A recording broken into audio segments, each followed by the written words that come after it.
ओम ज्ञानतिमिरान्धस्य ज्ञानाञ्जनशलाकया चक्षुरुन्मिलितं येन तस्मै श्रीगुरवे नमः। नमो विष्णुपादाय कृष्णप्रेष्ठाय भूतले श्रीमते भक्तिवेदान्तस्वामिनिति नामिने। नमस्ते सारस्वती गौरवाणी प्रचारिणे निर्विशेषा शून्यवादी पाश्चात्यदेशतारिणे। जय श्री कृष्ण चैतन्य प्रभु नित्यानंद श्री अद्वैत गदाधर श्रीवासादि गौरभक्तवृंद। हरे कृष्णा कृष्ण कृष्ण हरे हरे, हरे राम राम राम हरे हरे।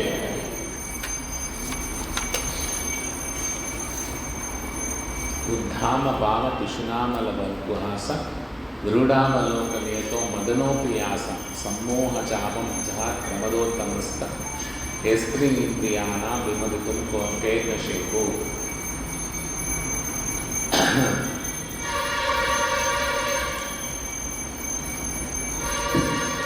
సో భగవంతుడు ఒక స్వరూపాన్ని చెప్తున్నారు. ఏమని? ఉద్ధామ భావ పిశునామల వల్గుహాస క్రీడామలోకో నిహతో.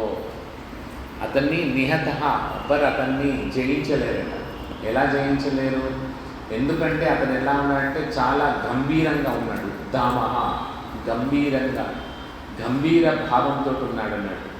మళ్ళీ అతనికి పిశునామల వల్గుహాస.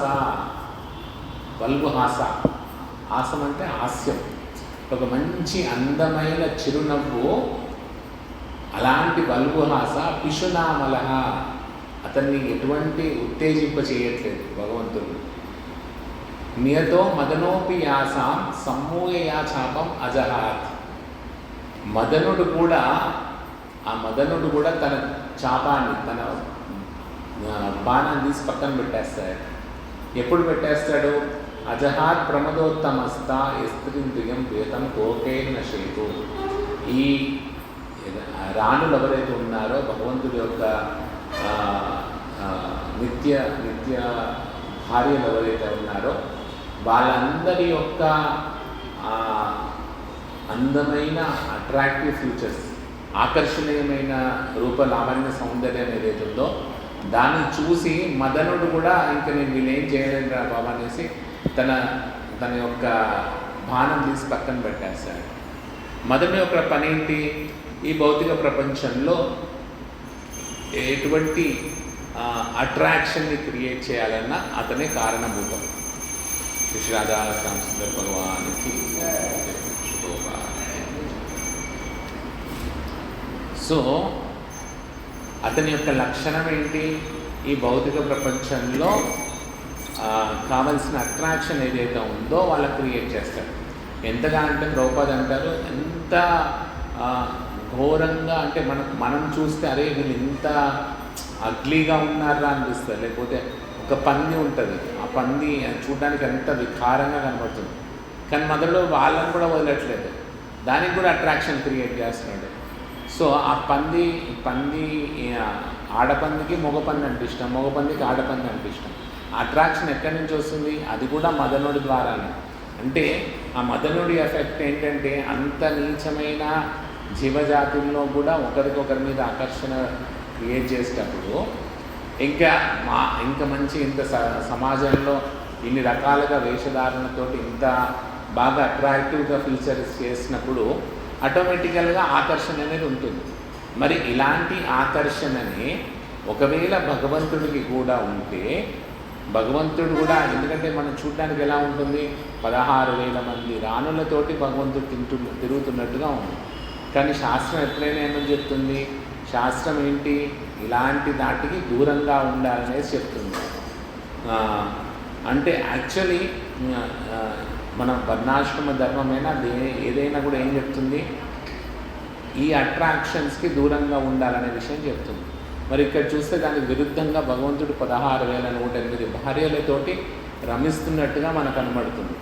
సో మరి ఇది ఎలా సాధ్యము అంటే, ఇది ఎందుకంటే ఈ మానవ జీవితమే ఏం చెప్పారు? తపస్సు చేయడం కోసం చెప్పారు. మానవ జీవితం ఉన్నది ఏంటి? మనం తపస్సు చేసి మన యొక్క పర్ఫెక్షన్కి వెళ్ళడానికి ఉంది. అందుకే ఇలాంటి అట్రాక్షన్స్ వేరే నుంచి కూడా మనము దూరంగా ఉండాలని చెప్తున్నారు. ఎందుకంటే ఎన్నో ఎన్నో జన్మల ఫలితం తర్వాత మనకి మానవ జన్మ వచ్చింది. సో ఈ మానవ జన్మలో మనం ఉన్నదెందుకు తపస్సు చేసుకొని ఈ మానవ జన్మని పరిపూర్ణత చేసుకోవడానికి. సో అది మన సాధన భక్తి కాబట్టి మనకేం చెప్పబడి ఉంది, సో ఈ మానవ జన్మలో ఇట్లాంటి అట్రాక్షన్స్ అన్నిటికీ దూరంగా ఉండి సో మనము మన సాధన మార్గంలో ముందుకు వెళ్తూ ఉంటే మన సాధన మార్గం చాలా సులభంగా ఉంటుంది, ఆ భగవంతుడు చేరుకోవచ్చని చెప్తారు.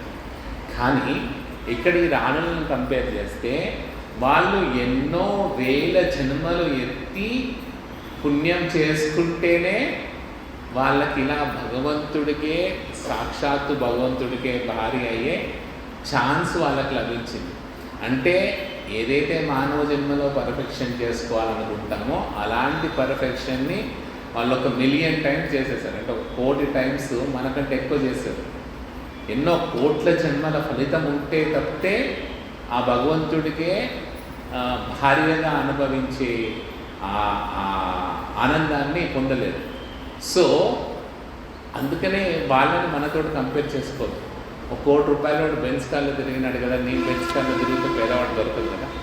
సో అలా ఈ భగవంతుడికి వాళ్ళకున్న సంబంధం ఏంటి, వాళ్ళు ఎన్నో జన్మలు మనలాగా తపస్సు చేసిన తర్వాత ఆ భగవంతునితో దగ్గరగా ఉండి భగవంతుని యొక్క సామీప్య ముక్తి వచ్చింది. భగవంతుడికి చాలా దగ్గరగా ఉండే పొజిషన్ వచ్చింది, భగవంతుడినే భర్తగా పొందే పొజిషన్ వచ్చింది.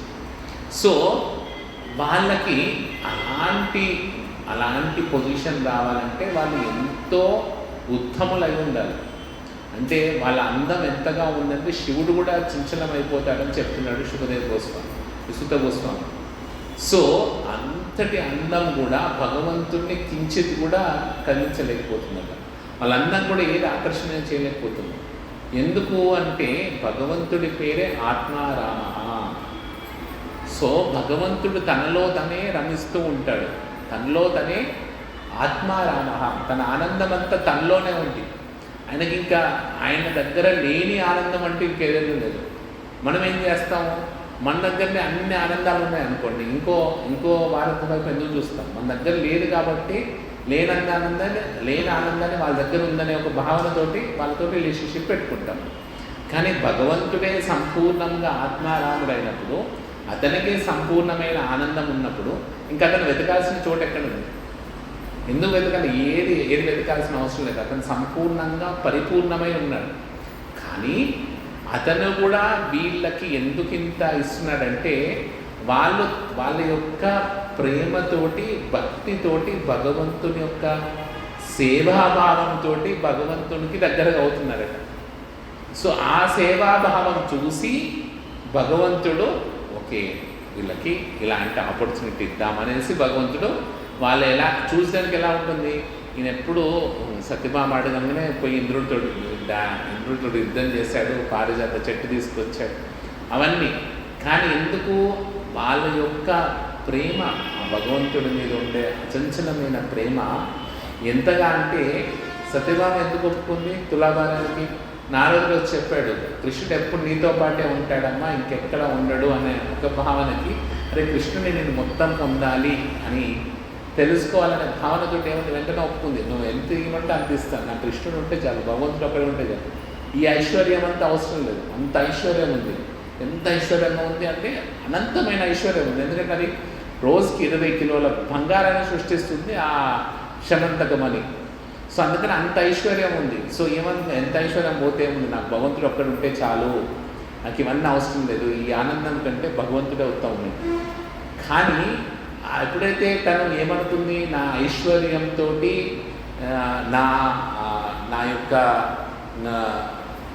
నా యొక్క ఓన్ ఎబిలిటీస్ తోటి భగవంతుడు నాకు దొరుకుతాడు అనుకుంది. కానీ ఎప్పుడు భగవంతుడు అలా దొరకడు కదా, ఎందుకంటే అతను ఆత్మారామ, అలా దొరకడు. అందుకనే భగవంతుడు ఎలా దొరుకుతాడో చూపించడానికి కోసం ఆ తులాభారం. భగవంతుడు ఎలా దొరుకుతాడు, నీ దగ్గర ఎంత ఐశ్వర్యం ఉంది, ఏముంది, ఏం అవసరం లేదు, అదంతా ఆయన దగ్గర నుంచి వచ్చింది. ఆయన చేయడం ఏంటి? సూర్యుడు ముందు అగ్నితో ఆరతి చూపించినట్టు, సూర్యుడి ముందు ఆరతి చూపిస్తే ఏముంది, సూర్యుడు ఒక ప్రకాశం ఉంది, దానికి ఏం వాల్యూ లేదు. సో కానీ అలా అని మనం సూర్యుడికి ఆరాధన చేయకుండా ఉంటాం, సూర్యుడికి ఆరాధన చేస్తాం, ఎందుకంటే ఆరాధన కూడా సూర్యుడు యాక్సెప్ట్ చేస్తున్నాడు. అలానే భగవంతుడికి ఈ ఐశ్వర్యం అనేది కించిత్ కూడా కాదు, అసలు ఒక లెక్క కూడా కాదు. కానీ భగవంతుడు ఎప్పుడైతే రుక్మిణి ఆ ప్రేమతోటి భక్తితోటి ఆ తులసి దళం ఇచ్చాడో దానికి ప్రసన్నమైపోయాడు. ఎందుకంటే ఆ ఒక్క తులసి దళం చాలు. సో ఆ ఒక్క తులసి దళంలో ఏముంది అక్కడ? ప్రేమ, భక్తి అనేది. సో భగవంతుణ్ణి ఎలా అయినా మనం చేరాలి అంటే అది భక్తి ద్వారానే. అందుకని ఏమంటారు, అలాంటి మహాత్ములకి మాత్రమే భగవంతుడు దొరుకుతాడట. సో మహాత్ములకి మాత్రమే దొరుకుతారు, ఇంకా ఆసురులకు దొరకరు. ఏదో చెప్తున్నాడు, మోగశ మోగ కర్మానో మోగ జ్ఞాన విజేత రాక్షసిం ఆసురీం చైవ ప్రకృతిం మోహినిం ఆశ్రిత. సో ఇక్కడ మనం ఏం చేస్తున్నాము, మోగస మోగ కర్మాణ. సో మోగ జ్ఞాన విచేతస, మనది మోగస మోగ కర్మణ. మోగస అంటే మన ఆశ, మోగ ఆశ, ఆశ ఏదైతే ఉందో ఆశ దాన్ని పొందలేకపోతాం. ఈ ప్రపంచంలో మనకు ఎన్నో ఆశలు ఉంటాయి, కానీ ఏవి కూడా పొందలేకపోతాం. అలాంటి స్థితి. మోగ కర్మణ, మనం ఏదో ఆ పని చేస్తే ఇది వస్తుంది, ఈ పని చేస్తే ఇది వస్తుంది అని ఎన్నెన్నో చేస్తూ ఉంటాం, కానీ ఆ కర్మలలో కూడా మనకు కావాల్సిన రిజల్ట్ రాదు. మోగ కర్మణ. మోగ జ్ఞాన విచేతస, మన జ్ఞానం ఏదైతే ఉందో అది కూడా జ్ఞానం పొందితే, ఓ నాకు ఇవన్నీ తెలిసిపోయినాయి, నాకు అన్నీ తెలిసిపోయినాయి అని అనుకుంటాం, కానీ ఏం తెలుస్తుంది? ఏమీ తెలియదు. సో మోగ జ్ఞాన విచేతస.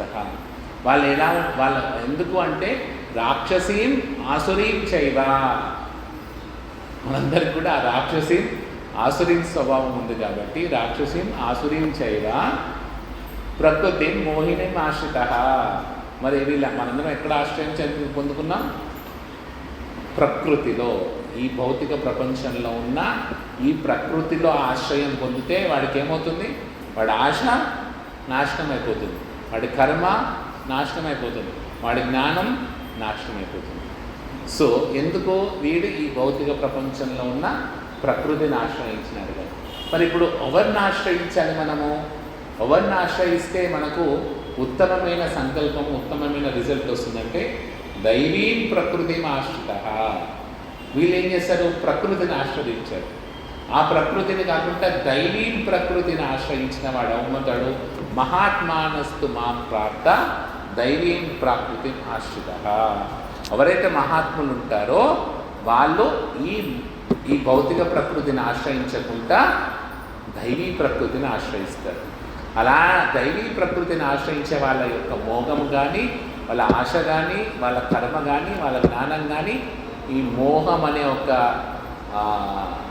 చక్రంలోకి రావట్లేదు, దానికి అతీతంగా ఉంటుంది. ఎందుకంటే వాళ్ళు దైవీ ప్రకృతి యొక్క ఆశ్రయాన్ని పొందారు. ఆ దైవీ ప్రకృతి ఆశ్రయంలో ఉన్నవాడు ఏం పని చేస్తాడు? వాడి పని ఏంటి? వాడు ఆ స్థితికి ఎలా వచ్చాడంటే భజంతి అనన్య మనసో జ్ఞాత్వాం భూతాదిమవ్యయం. ఏమని తెలుసుకుంటాడు వాడు? జ్ఞాత్వాం భూతాదిమవ్యయం. నా స్వరూపం ఏంటి? భూత ఆది, నేనే అన్నిటికీ మూలమైన వాడిని. ఈ జీవజాతి అన్నిటికీ, భూతాలకి, ఈ ప్రాణికోటి అన్నిటికీ కూడా ఆది, నేనే మూలము. మళ్ళీ ఏంటి? అవ్యయం. ఎన్ని ముక్కలు పోసినా భగవంతుడు అనేది వ్యయం కాడన్నట్టు. ఎంత చేసినా కూడా భగవంతుడు మళ్ళీ సంపూర్ణ స్థితిలో ఉంటాడు. అందుకనే ఈశోపనిషత్తు ఏం చెప్తుంది? పూర్ణమిదం పూర్ణమద పూర్ణాత్ పూర్ణముదచ్చతే పూర్ణమేవ అవిశిష్యతే. ఒక పూర్ణంలో నుంచి ఇంకో పూర్ణం తీసేసినా పూర్ణంగానే ఉంటాడట. ఇన్ఫినిటీ నుంచి ఇన్ఫినిటీ తీసినా కూడా ఇన్ఫినిటీనే ఉంటుంది. అలా భగవంతుడిలో నుంచి ఎంత నువ్వు తీయాలనుకున్నా కూడా భగవంతుడు మళ్ళీ సంపూర్ణంగానే ఉంటాడు. భగవంతుడిలో నుంచి ఎటువంటి అయ్యో భగవంతుడికి వస్తే తక్కువైపోయినాడు, ఒక పావు కిలో తగ్గినాడు, అరకిలో తగ్గినాడు, ఏం ఉండదు. భగవంతుడు ఎప్పుడు కూడా అవ్యయమైన వాడు, భూతాదిం అవ్యయం.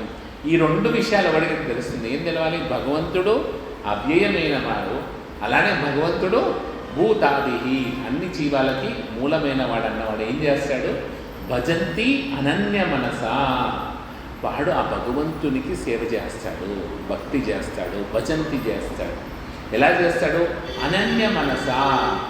ఈ మనసు ఏంటి? అటు ఇటు ఇటు ఇటు ఎన్ని రోడ్లు ఉంటే ఎప్పుడు చౌరాస్తానే కూర్చుంటుంది అది. దాని క్రాస్ రోడ్స్ తప్పితే మామూలు రోడ్స్ కనపడవు.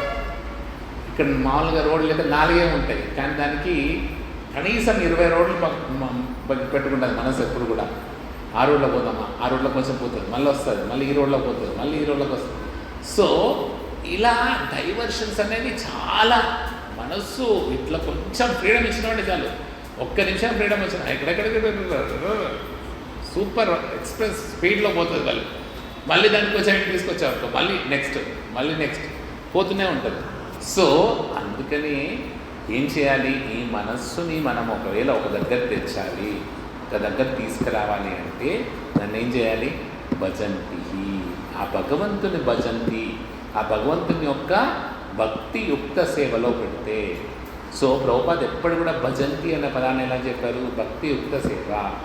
ఎప్పుడైనా ఆ సేవ ఎలా ఉండాలి? మనకు భక్తితోటి కూడుకుని ఉండాలి. మనం భగవంతుడికి చేసే సేవ ఎప్పుడైనా మనం ఏం గుర్తుంచుకోవాలి? ఇది ప్రేమతోటి, భగవంతునికి వాత్సల్యతతోటి చేయాలనే భావన మనలో ఉండాలి. సో ఆ భక్తియుక్త సేవ మనకి ఏం చేస్తుంది? అనన్య మనస. ఈ మనసును అటు ఇటు వెళ్ళకుండా ఆ భగవంతుని మీదకే మన మనసు వచ్చేవారు. ఎందుకంటే ఎప్పుడైతే భగవంతుడి మీదకి అట్రాక్షన్ వస్తుందో అప్పుడు మనసు ఆటోమేటికల్గా ఆ భగవంతుని మీదకి వస్తుంది. ఎప్పుడైతే ఆ మనస్సు బుద్ధి భగవంతుడి మీదకి వస్తుందో నివశిష్యసి మయేవ అత ఊర్ధ్వం న సంశయ. అలాంటి వాళ్ళు ప్రతినిత్యము భగవంతునితోటే నివాసం ఏర్పరచుకొని భగవంతునితో ఉండగలుగుతారు. ఎవరు? మయేవ మన ఆదస్వ మయి బుద్ధిం నివేశయ నివశిష్యసి మయేవ అత ఊర్ధ్వం న సంశయ. ఎప్పుడైతే ఈ అనన్య మనసుతోటి భగవంతుని సేవ చేసుకుంటామో అప్పుడు మనకు మనస్సు బుద్ధి అని కూడా భగవంతుడికి ఆకర్షింపబడతాయి. ఎప్పుడైతే ఈ మనస్సు బుద్ధి భగవంతుడికి ఆకర్షింపబడతాయో అప్పుడు నివశిష్యసి మయ్యేవ, అప్పుడు మన మనస్సుతో పాటు మనం కూడా భగవద్ధామంలో భగవంతునితో నివసించే అవకాశం వస్తుంది. అందుకని వీళ్ళు ఏం చేస్తున్నారు? ఈ భక్తులందరూ కూడా సతతం కీర్తయంతో మాం యతంతశ్చ దృఢవ్రత నమస్యంతశ్చ మాం భక్త్యా నిత్యయుక్త ఉపాసతే. సో వీళ్ళు ఏం చేస్తున్నారు? నిత్యయుక్త ఉపాసతే. సో భగవంతుడు ఏం కోరుకున్నాడంటే భక్తుల యొక్క లక్షణం ఏంటి? నిత్యయుక్త ఉపాసతే. ప్రతినిత్యం కూడా ఆ భగవంతుని యొక్క ఆరాధనలో ఉంటారు. ఇప్పుడు ఏదైనా ఫెస్టివల్ వచ్చిందనుకోండి, ఏదన్నా ఉగాది వచ్చిందనుకోండి, లేకపోతే ఏదన్నా శ్రావణ మాసం వచ్చిందనుకోండి, శ్రావణ శుక్రవారం అబ్బాయి ఎంత రష్ ఉంటుంది గాంధీ రోడ్. ఆ రోజున్నంత భక్తి, ఆ రీల్స్ చేయడం అన్న భక్తి ఇంకెప్పుడు రాదు. కానీ మళ్ళీ తెల్లారి కథం అయిపోయా. ఆ వరలక్ష్మి ఎక్కడికో పోతుంది, ఆ శంఖ ఎక్కడికో పోతుంది, ఆ చెంబ ఎక్కడికో పోతుంది, అవి ఎక్కడికో పోతుంది. సో అలాంటి భక్తిని భగవంతుడు కోరుకోవట్లేదు. ఇలా కోరుకుంటున్నాడు? సతతం కీర్తయంతో మాం నిత్యయుక్త ఉపాసతే. ప్రతి నిత్యము ఆ యుక్త ఉపాసతే, ఆ యుక్తాన్ని అంటే మనం చేసే ఆ యాక్టివిటీని ఎక్కడ పెట్టాలి? ఆ భగవంతుని ఉపాసించడంలో, భగవంతుని పూజించడంలో. సో ఈ మహాత్ములంతా కూడా ప్రతినిత్యము ఆ భగవంతుణ్ణి నమస్కరిస్తున్నారు. నమస్యంతశ్చ మాం భక్త్యా నిత్యయుక్త ఉపాసతే. సో ఇది చేయడం కోసం ఏం చేస్తున్నారు వాళ్ళు? సతతం కీర్తయంతో మాం యతంతశ్చ దృఢవ్రతాః. వాళ్ళు దృఢమైన వ్రతాన్ని తీసుకున్నారు. వ్రతం ఎలా ఉంది? దృఢంగా ఉంది. దృఢమైన వ్రతం తీసుకున్నవాడు ఎటువంటి ఎంత కష్టాలైనా కూడా వాడు చంచలం కాడు. దాని నుంచి ఎటువంటి డైవర్షన్స్ ఉండవు. వాడు ఒక వ్రతం కోసం ఏదన్నా ఒక పని చేయాలని సంకల్పం తీసుకుందంటే ఎలాగైనా దాన్ని సాధించే వరకు ఎన్ని అట్రాక్షన్స్ వచ్చినా వాడు అట్రాక్షన్స్కి డివియేట్ కాడు. సో అలానే మనం కూడా ఎలా ఉండాలి అంటే అంత దృఢవ్రతంగా ఏం చేయాలి? సతతం కీర్తయంతో మా, ఆ భగవంతుణ్ణి ప్రతినిత్యం కీర్తిస్తుండాలి. వాడు ఎటువంటి అట్రాక్షన్స్కి లోను కాకుండా ఎటువంటి, ఎందుకంటే చాలా చాలా చాలా చాలా బెనిఫిట్స్ వస్తుంటాయి మధ్య మధ్యలో. వాటన్నిటికి అట్రాక్ట్ కాకూడదు. వాటన్నిటికి అట్రాక్ట్ అయిపోయామంటే మన మార్గం నుంచి మనం తప్పుదారి పట్టే ఛాన్సెస్ ఉంటాయి. సో అలా కాకుండా ప్రతినిత్యము ఆ భగవంతునికి అట్రాక్ట్ అవ్వడానికి సతతం కీర్తయంతో మా ప్రతినిత్యము భగవంతుని కీర్తిస్తూనే ఉండాలి. సో ఆ కీర్తన చేసినప్పుడు ఏంటంటే మనకు ఈ డైవర్షన్స్ అనేవి లేవు. ఒకసారి నారదుని వెళ్ళి భగవంతుని అడిగాడట, స్వామి ఈ కలియుగంలో ఈ భౌతిక ప్రపంచంలో జీవులు చాలా రకరకాల బాధలు అనుభవిస్తున్నారు, చాలా కష్టాల్లో ఉన్నారు కదా, వాళ్ళకి ఎందుకు ఇన్ని రకాల బాధలు, వాళ్ళందరినీ వైకుంఠాన్ని తీసుకొస్తే నీతో పాటు సంతోషంగా ఉండవచ్చు కదా, నీతో పాటు ఆనందంగా ఉండవచ్చు కదా అని చెప్పినాడు. అప్పుడు భగవంతుడు కూడా సరే నారద, నువ్వు తీసుకొస్తానంటే నువ్వు ఎవరిని రికమెండ్ చేస్తా, నేను తీసుకొస్తాను, ఎంతమందిని వీలైతే అంతమందిని తీసుకొచ్చే నీతో పాటు అని చెప్పాడు. నెక్స్ట్ డే నారదుడు భూలోకంకి వచ్చేసి అనౌన్స్మెంట్ పెట్టాడు, పోస్టర్లు వేసాడు, ఎవరెవరు వైకుంఠం రావాల్సిన పలానా టైంకి పలానా ప్లేస్కి రండి అనేసి. సో అందరు గుంపులుగా వచ్చేసారు. ఫ్రీ టికెట్ వచ్చేసింది కదా. ఫ్రీ టికెట్ అంటే అందరూ ఎగబడి కొడతారు కదా. వాడు ఏదో ఒక శారీ ఇస్తాడంటే రాత్రి నుంచి నిలబడ్డారట. వాడు ఇవాళ ఓపెనింగ్ ఫ్రీగా శారీ ఇస్తారు. సో అలా ఏదో ఆఫర్ పెట్టినాడు, ఇదేదో బాగుంది, ఏదో వైకుంఠం అంటే అట్లా పోయొద్దాము, ఏదో ఫ్రీ టికెట్ దొరుకుతుంది కదా, ట్రైన్ టికెట్ కొనుక్కోవాల్సిన అవసరం, బస్ టికెట్ కొనుక్కోవాల్సిన అవసరం, ఫ్రీగా తీసుకుపోతున్నట్టు అంటే కదా కరెక్ట్గా వచ్చేసారు. ఇక్కడ ఏముండదో కూడా తెలియదు జనాలకి. సో భగవంతుడు నారదుడు ఇచ్చాడు కదా ఆఫర్ అనేసి అందరూ వచ్చారు. అందరూ వస్తే నారదు సంతోషమైపోయారు, ఇంతమంది వచ్చినారే అని. పాపం ఫ్రీ టికెట్కి వచ్చినారని ఆయనే తెలియదు కదా. సో అందరిని వేసుకున్నాడు, పదండి అనేసి అందరిని తీసుకొని పోతున్నాడు. మంచిగా ఫుల్ హ్యాపీ ఆయన, ఇంతమందిని నేను ఈ కష్టసాగరం నుంచి భవసాగరం నుంచి తీసుకెళ్ళిపోతున్నానే. భక్తుడికి ఏంటి, ఆయన ప్రహ్లాదుడు ఏమంటుండే, ఈ ప్రపంచంలో ఉన్న వాళ్ళందరి కష్టాలు నాకు ఇచ్చినా కూడా పర్లేదు, వీళ్ళందరినీ నువ్వు తీసుకపో స్వామి అని అడుగుతున్నాడు. భక్తుడు అలా కోరుకుంటాడు అన్నాడు, అందరి వీళ్ళ కర్మఫలాన్ని అంతా కూడా నాకు ఇచ్చు, నేను అనుభవిస్తాను, కానీ వీళ్ళందరినీ కూడా వైకుంఠం తీసుకుపోను. అలా నారదముని కూడా వీళ్ళందరినీ తీసుకుపోతున్నాను ఒక సంతోషమైన ఆనందమైన మయంతో భగవంతుడి దగ్గరికి వెళ్ళిపోయాడు. నారాయణ ముందుకు వెళ్ళిపోయాడు. నారాయణ ఎంతమందిని తీసుకొచ్చాను చూడు, వీళ్ళందరినీ కూడా నీ వైకుంఠంలో నిత్యవాసనం చేసుకొని వాళ్ళకి నీ యొక్క వైకుంఠ స్వరూపాన్ని ఇచ్చేసి, చతుర్భుజాలను ఇచ్చేసి ఆనందంగా ఈ వైకుంఠవాసం చేసే అవకాశం కల్పించండి. ఎక్కడయ్యా ఒక్కరినైనా తీసుకురాలేదు, నువ్వు ఎంతమందిని అంటున్నావు. వెనుక పోయి చూశాడు అప్పుడు నారదుడు, ఒక్కడు కూడా లేడు. ఏంట్రా బాబు ఎక్కడున్నారని మళ్ళీ రివర్స్ వెతుక్కుంటూ వస్తున్నాడు, ఎక్కడెక్కడ ఉన్నారు. కొంతమంది బ్రహ్మలోకంలో కనపడ్డారు. అడిగితే ఇదే వైకుంఠం కదా స్వామి, ఇంకేం వైకుంఠం, బ్రహ్మలోకం, బ్రహ్మ ఉన్నాడు మంచుకున్నాడు, వీళ్ళకి అసలు చావు ఎప్పుడే లేదు, ఏదో లక్షల సంవత్సరాలు అయితే ఆయనకు ఒక రోజు అట, అలాంటి రోజులు 365 అట, అదొక సంవత్సరం అవుతాట, ఆ సంవత్సరం తర్వాత 100 ఏళ్ళట, అప్పటి వరకు చాలు, అంతవరకు బతుకుంటే చాలు, మాకు అంత ఆయుష్ ఉంది, చావు అనేదే లేదు మాకు, సో ఇక్కడ హ్యాపీగా ఉన్నాం మేము. సో అట్లా అన్నారు. సరే అది కాదురా వైకుంఠం కంటే కాదు కదా, ఇక్కడ హ్యాపీగా ఉన్నాం స్వామి, ఇదే మాకు వైకుంఠం ఉంది. మళ్ళీ కొంచెం వచ్చాడు, స్వర్గలోకంకి వచ్చాడు.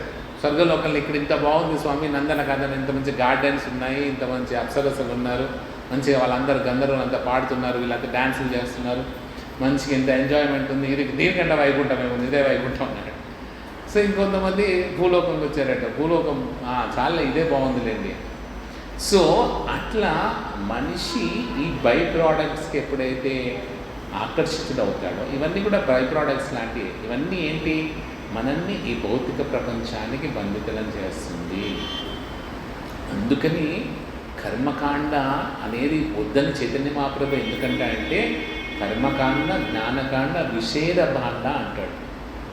విషం యొక్క భాండం, విషం ఒక భాండమే కాదు, ఈ విషయాల యొక్క భాండం. అంటే ఈ విషయ వస్తువులు ఉన్నాయి కదా, మనకు చాలా ఆకర్షణలు ఉన్నాయి. ముక్కుకు ఒక ఆకర్షణ ఉంది, కన్నుకు ఒక ఆకర్షణ ఉంది, చెవుకు ఒక ఆకర్షణ ఉంది, నాలుకకు ఒక ఆకర్షణ ఉంది.